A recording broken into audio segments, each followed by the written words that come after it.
Welcome back to the show, everybody. Check out these headlines. We got Warren Davidson. We got Steve Nerayoff, and you're going to want every single bit of it. John Deaton's announcement, it's out. We're going to talk about it. JPMorgan's got buyer remorse from Ethereum. Oh, say it isn't so.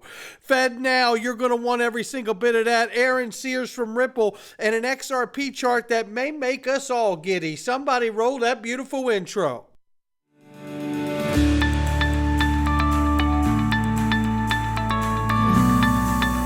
Digital Perspectives with Brad Kimes. Come on in.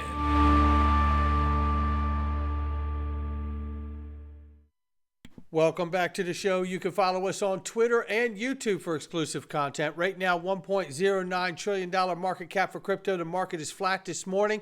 We see Bitcoin at 26,500 plus. We see Ethereum 1593 and change. We see Tether market cap 83.1 billion plus, and we still don't know how the U.S. government feels about it. They still haven't come out with the proper kind of reporting when it comes to their reserves and accounting. I don't know. But anyway, I digress. XRP is 51 cents. It's up 0.4% on the 24-hour and 2.2 on the 7-day. Let's get started right here. It's I Trust Capital. Come on in. Buy and sell crypto, gold and silver with your IRA. The only thing better than buying crypto is buying tax-free crypto, and you can do that. And by the way, if you have suffered a job loss and you've got to roll over your 401k, 403b, 457 or something of that nature, you can do it here. And by the way, they put the power into your hands. You get your own back office. You decide which assets go into your IRA. How incredible is that? Click the link to the sponsor and check them out. All right, well, we start right here. Cowboy Crypto says, guess who has pushed Filecoin Protocol Labs and Ethereum?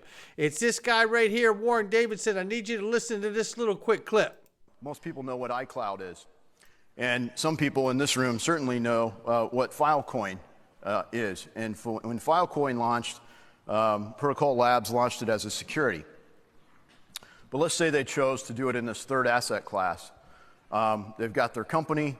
And I will use Apple for a comparison, because if Apple chose to raise the capital to launch CloudCoin, and let's say CloudCoin was going to do the exact same thing as Filecoin. I mean, it doesn't, but in this analogy, CloudCoin was raised to do the exact same thing that Filecoin is supposed to do. It would be obvious to most everyone you're not buying control of Apple by buying a CloudCoin. You're buying a terabyte of storage or some unit of access of when the network's complete. And at launch, I would submit that the average consumer, institutional or retail, would pay more for the CloudCoin because of the brand behind Apple, the going concern, all these things, than they would pay for the Filecoin. But as the project moved closer to completion and they were demonstrating capability, if there was a market for these and they were being traded, the delta between the two would close. And when they were fully functional, for people, it's close to a commodity on storage. I mean, I know, with all due respect to the storage folks, there's company differentiations and everything else, but at the end of the day, I'm trying to average that out, say they all do the exact same thing, CloudCoin, Filecoin. We want that market to exist and flourish, and for early stage companies like Filecoin to do what, in my scenario, Apple could have done with CloudCoin. Well, you know what? I've got more questions than answers, and that's where I'm left at here. Although I have appreciated Warren Davidson's stance on firing Gary Gensler, there are more questions than answers. For instance, we know that Warren Davidson was quick to declare XRP a security before the court ruled on the matter. And if you remember, Tom Emmer was quick to come out and say right to everyone's face that XRP was not a security. So there are questions there. My question still remains, and I asked this some time ago, and I ask it again today. Does Warren Davidson own Ethereum? Did he receive Ethereum or any crypto as a campaign donation or contribution? And if so, who was it from? Forgive us, but it's hard to know friend or foe out here. No doubt about that. Honest questions. And you know what? Here we have more here. This is a clip from Digital Asset Investor, and there are clips in this. I'm going to give you just a piece of this. Listen here. it was not a huge concern. This is Vitalik Buterin's father and Vitalik Buterin essentially doing a character assassination of Steven Nerayoff and who he actually is. Take a quick listen here. Between this and Virgil, I wonder, do you feel Ethereum in general needs to do a better job of vetting the people who become involved with the foundation or other core members of the project?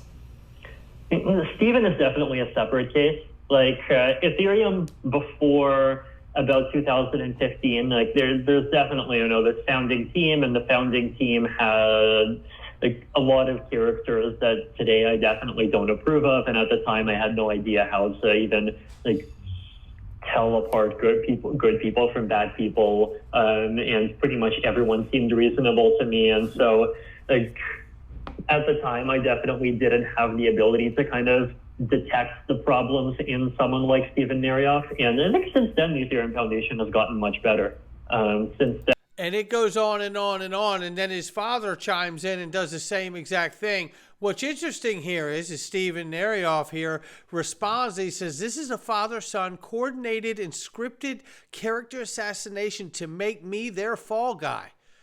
He tags Vitalik's father, Dmitry Buterin, animated storytelling of not being concerned about the SEC during our May 2018 meeting has been exposed by the Hinman emails as a lie, or was it a diversion tactic? Vitalik Buterin falsely accused me of committing a huge amount of fraud, or was he just taking away attention from himself? And a court of law doesn't care about his reputation points for his noble friend or him. Convicted of helping North Korea evade sanctions, though he reverted to form and saw the error of his loyal ways eventually.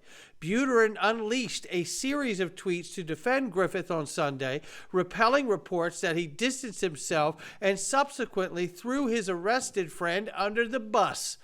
There is so much here that is going to be coming out, ladies and gentlemen, and you can feel it.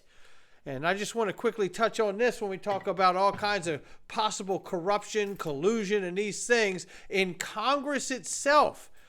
Anybody who believes Bob Mendez, who was just recently indicted or convicted here, charged with corruption and bribery, John Deaton rightfully says, anybody who believes Bob Mendez is the only corrupt senator or representative in Washington must be brain dead.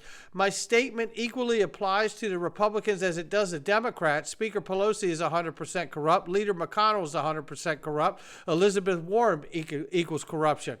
Well said, John Deaton. This is why we need to abolish term limits and the ability to be a career politician. The term and the ability to be a career politician should be removed from a possibility of a future for anyone. Vote them out until they give the people what they deserve. Now, to get back to this, John Deaton drops bombs yesterday at 5 p.m. Eastern Time. And he has a book out about his life, a memoir of his life. I have purchased it. It is en route to the house. And I'm encouraging you to do the same. Let's help him get to number one on the bestsellers list, because I have a feeling that's exactly what this is going to be, a bestseller. Then he announced also that he is in talks, privately, attorney-client privilege talks with Steven Nerayoff. And I tell you what, that is hugely exciting too. And he has told us all yesterday, John Deaton said he has seen some of the receipts that Steven Nerayoff is talking about, and that is quite promising because it absolutely validates Steven Nerayoff and his argument about what is actually taking place. And we all know what's taking place because ETHgate and the facts are not in dispute. What we have now is a real live witness and whistleblower who was in the secret dome. And he's going to tell all to bring his reputation back where it should be. And I tell you what, as long as everything's credible, I'm going to do what I can to help him. And then John Deaton also announced Spend the Bits. He is invested in Spend the Bits, and we're very excited for Jay Cambo and John Deaton and what will come of Spend the Bits. No doubt about it. We'll keep you up to date on that. And here we see, you can't make this up. And for anybody who doesn't know, ETHgate and beneficiaries of ETHgate, we have done the digging and the due diligence, and all the Twitter sleuthing shows that JPMorgan has been behind ETHgate, more than likely a central holder of Ethereum. And we know that CCP in China are also involved in that as well. But here's what we see. JPMorgan says Ethereum has been disappointing since its Shanghai upgrade. Wah, wah, wah, wah. Oh, brother. Yeah, well, this is what happens when you get a free pass instead of allowing innovation to fight and prove its value by competing in a free market. Hey, Steven Nerayoff, when can we expect that list of disguised whales? And then here's the clip, too. You got to hear this. You really do. That you've been writing about, and that is the problem Ethereum has post the merge with staking. We've already seen 20% of ETH used to stake, and some people are estimating that could grow to half or maybe all of Ether being used for staking. What problems does that cause?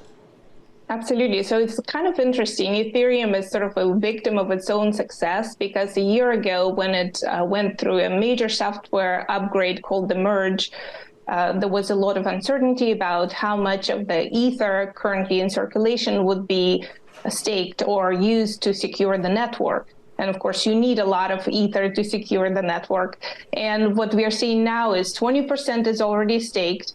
And at the rate things are sort of additional Ether is staked, we could see 100% of all Ether staked by the end of next year. And so now if Ethereum developers are scrambling to sort of slow down this process, and sort of they're hoping to introduce some changes in a software upgrade, another one that's coming down the pike in a few months that will hopefully slow down this rate of staking for Ether. It's, I think, quite funny if all of Ether ends up being staked. What's the point? Yeah, then there's that too. But we got some good news. Its Ripple partner Union Bank becomes the first Philippine bank to receive a full VASP license, right? Virtual Asset Service Provider license. Congratulations to them. And we see this from FedNow. Shout out to Mr. Man. Give this guy a follow. What are you doing? You know, this guy, how many followers has he got? 8,000. This guy should have 800,000. This guy does a great job. Shout out to him. I'll take a 2-year. It'll take a year or two until we're ubiquitous with all 10,000 connected banks.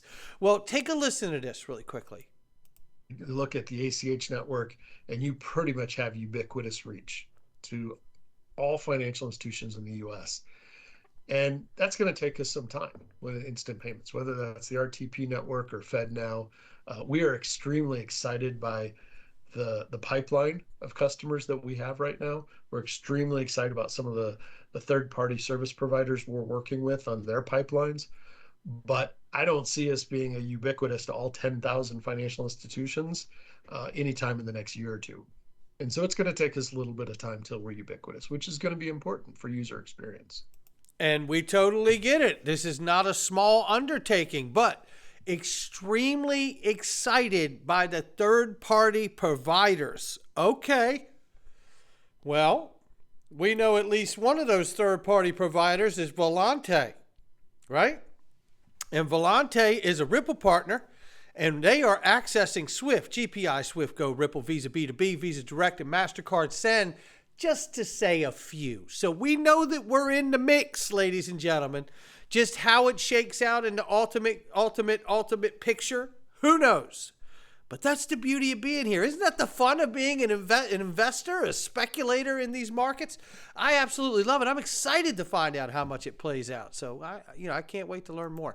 But you know what? Here's Aaron Sears, who's going to learn more right here. He's going to tell you about 24/7, 365 availability, transparency throughout the journey, low cost, instant settlement, not instant payment. That's what Swift GPI does. We're talking about instant settlement, baby. I've been known to be long-winded with Me my too, storytelling, but I feel I can pull it together today. You do it. Hi, my name is Aaron Sears, and this is Crypto in a Minute. So I'm the CFO, and it's my job to actually manage cash for my company, and part of that is actually moving money across borders. Today, the legacy solutions involve pre-funding accounts, using the legacy wire system that can take 3 to 5 days to settle, and an opaque system where the status of my payment is really not known during the course of its journey. That's for sure. All of this can be super expensive, especially when you talk about tying up that working capital in the pre-funded accounts and having a team of accountants to help top up those balances on a constant basis. With the crypto-powered solution, you have instant settlement, so there's no need to pre-fund. There is 24/7 availability, so wire cutoff times are a thing of the past. There's tremendous transparency, so you can monitor the status of your payment at any point in time. And all of this leads to a much lower cost and a much happier CFO. Great job, Aaron.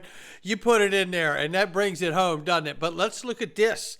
And I'll tell you who else is bringing it home, too. It's Egg Rad Crypto right here. I'm liking this chart, baby. I can tell you that. Let's take a look at it, see if I can get this back open. Well, it's not doing what I need to, but we don't need to. Take a look at this. We could be staring down the barrel of $4.40 to $5 in the next 2 to 4 months. And he goes on to tell us this is not a certainty. And I think we all know this, but looking at charts past and what we're seeing here, we could see either 1,000% or 850% pump or something remotely close to that. And what he's looking at here is the reverse hammer here that you can see right there, and then another one right here, and then another one right here. Could this be the signal of what we saw in past, right? Back in 2014, back in and then this here in 21, right? So we don't know, but the indicator is there. So it tells us we should pay hyper close attention to that for the near term to see if it plays out or if it actually breaks down and goes the other way or sideways. But those are the things we have on the plate for today. Not financial advice from me or anyone else. I wouldn't be upset about a $4.40, $5 XRP in the next 2 to 4 months, would you? Leave a comment below. Make sure you hit the like and subscribe and check out all the links underneath the video. They're great products and services I use each and every day. Most of them have incredible deals to go along with it. So make sure you click, and they're safe links. Be careful what you click on. They're very safe links. So understand that too. Not financial advice from me. I'll catch all of you on the next one.